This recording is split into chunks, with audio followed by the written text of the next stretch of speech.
Halo teman-teman, kami dari kelompok 2 tugas mata kuliah Silvika akan memberikan materi dalam video singkat yang berjudul Ekofisiologi Pohon.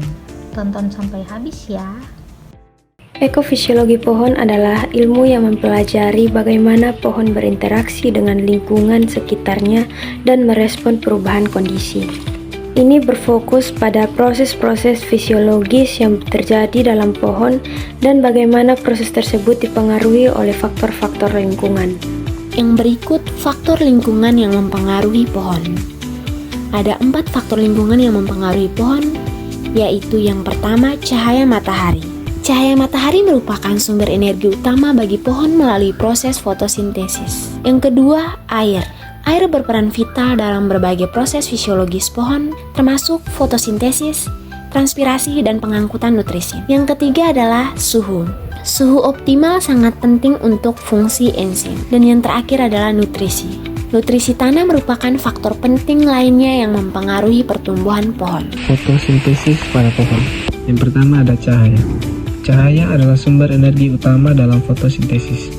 Tumbuhan menggunakan cahaya matahari yang diserap oleh klorofil, pigmen hijau yang terdapat dalam kloroplas daun. Energi cahaya ini digunakan untuk memecah molekul air dan menggerakkan reaksi kimia yang menghasilkan gula. Yang kedua ada air, berfungsi sebagai sumber elektron dan hidrogen dalam reaksi fotosintesis. Molekul air dipecah melalui proses fotolisis menjadi oksigen, elektron, dan proton.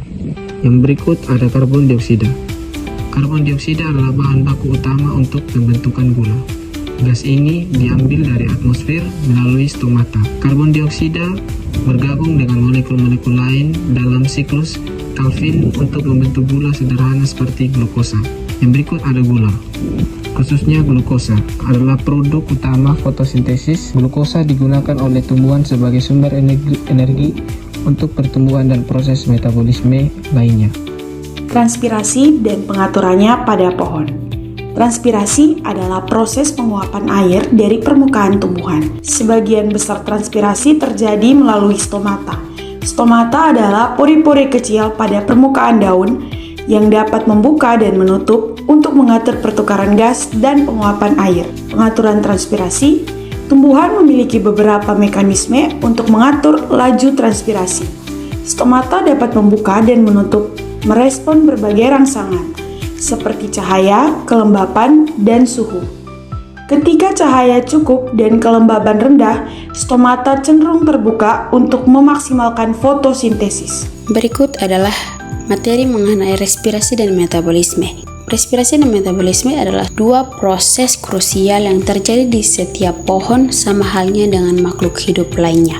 Respirasi pada pohon adalah proses di mana energi kimia yang tersimpan dalam makanan diubah menjadi energi yang dapat digunakan oleh sel-sel pohon untuk melakukan berbagai aktivitas. Metabolisme meliputi semua reaksi kimia yang terjadi di dalam pohon seperti fotosintesis dan respirasi.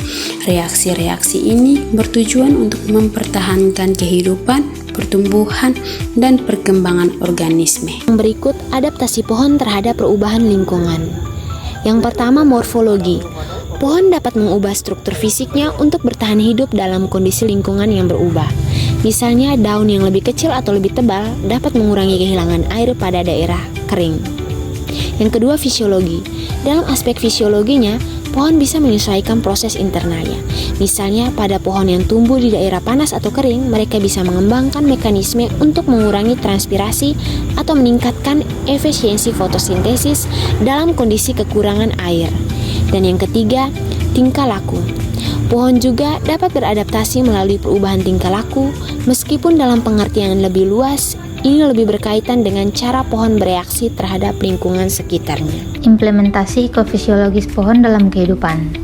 Yang pertama adalah reboisasi, yakni menanam kembali pohon untuk memperbaiki hutan.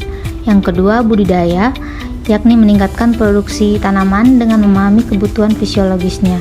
Dan yang ketiga adalah konservasi, yakni melindungi pohon dari kerusakan dan degradasi habitat.